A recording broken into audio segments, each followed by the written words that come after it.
beginner's guide to empowerment. To all of those sitting here, I want you to take a deep breath. Inhale, pause, exhale. Keep doing this for a moment and let your body relax. Close your eyes. Imagine yourself driving a car. It's a sunny day. The road is empty and you're speeding forward. How is it going so far? Good. Suddenly, you see a dog lands in front of your car. You try to put the brakes and rotate the wheel harshly to the left, but your car loses balance. It slides through and hits a pole at the end of the road. The airbags open. You're sitting making sense of all that happened. At that moment, what will you do? Now you must be thinking, Swarleen, I'm edging a heart attack and you asking me what would I do? In that moment, one will feel numb. But our reaction to difficult moments like these define our character. If we are able to calmly sail through and become the anchor for others, we can call ourselves empowered. As we have the power to strengthen the spirits not only of yourself, but of the people around you. Let's take another example.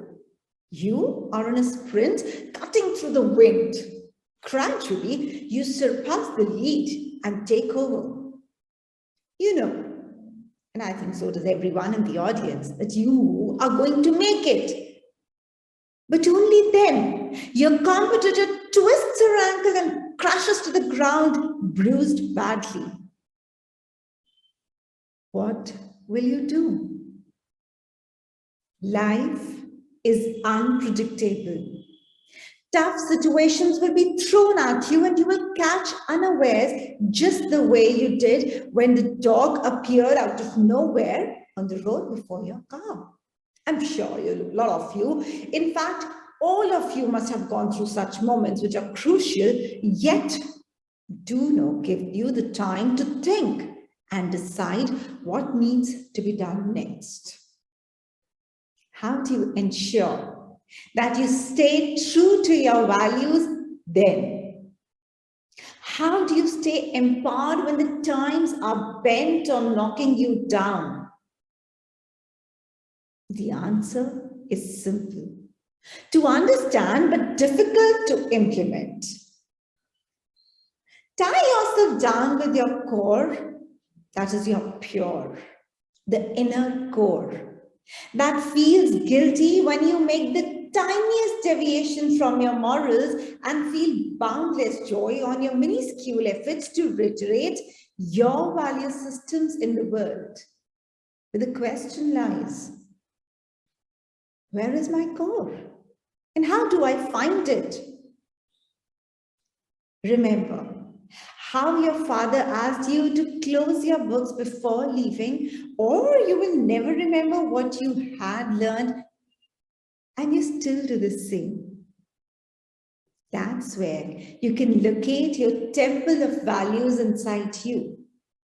It has been shaped by your parents and probably it has never been renovated since then, as we could not find the route to get there.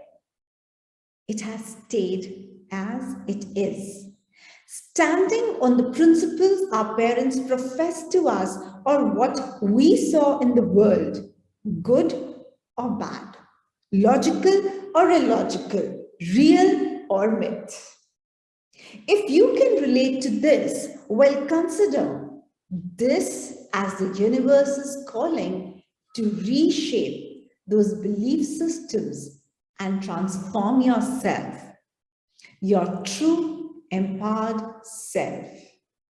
The approach I follow with my students under my personality development program is to let them first undergo that series of activities that lets them dig deep into themselves, introspect and gain insight into what they do.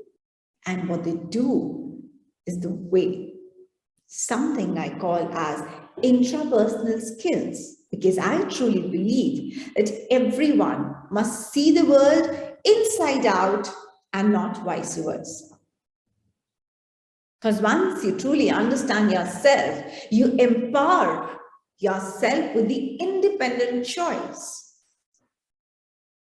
Number of ways. Maybe through exercise such as Ikigai, I let these young students, soon to become young professionals, leaders, teachers, and so on, to make a free choice of their own life path, considering their own skills, aptitude, and interest, which they have discovered already in the previous step.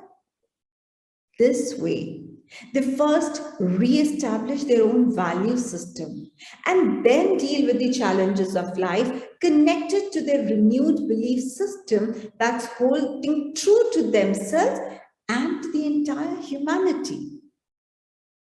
Once they've realized their calling, it becomes my duty to enlighten them with the fundamentals of dealing with the world from interpersonal skills to social etiquettes and everything in between.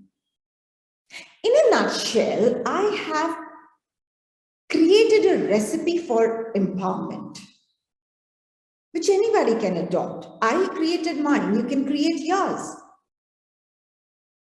You can implement it in your own lives.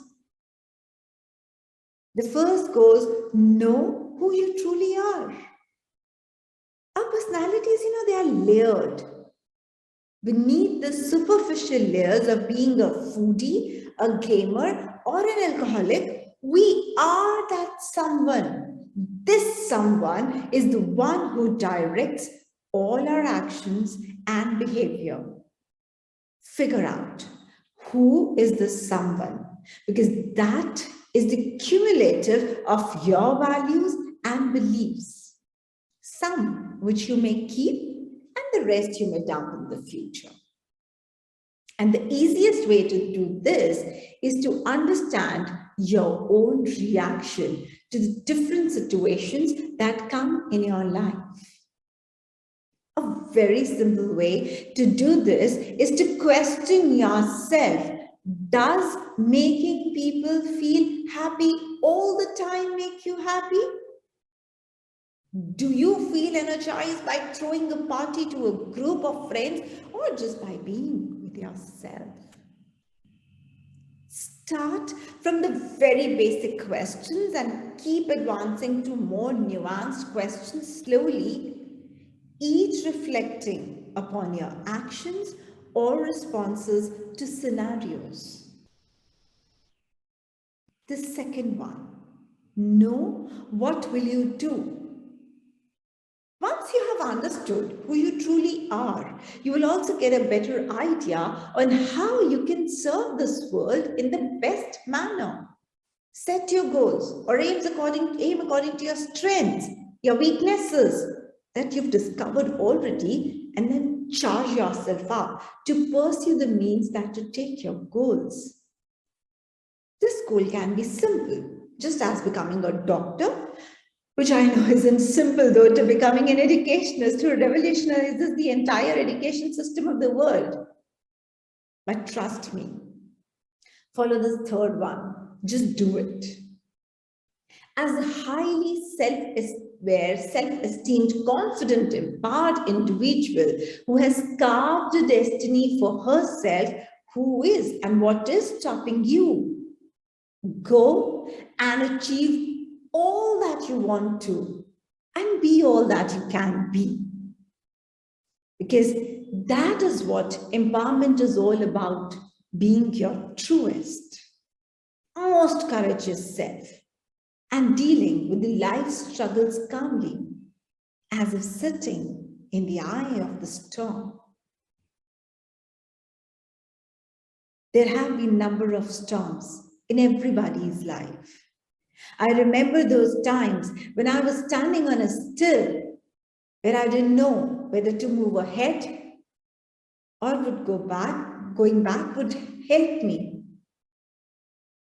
Yet, these 3 steps of simplifying it, knowing who truly I was, knowing what I would do with my life, and just I did it. When at the age of 40, I left a handsome packaged job to think about my own self, to empower my own inner self, to become an entrepreneur, which I had never done all throughout my life. People thought I had gone crazy because I knew what will I do further. And I jumped into just doing it, made me achieve what I wanted to. And that is where we say that this is empowerment. Ladies and gentlemen, as Bob Dylan has rightly put it up, the times they are changing. We see unprecedented advancements in humanity. What was once a dream is now becoming a reality.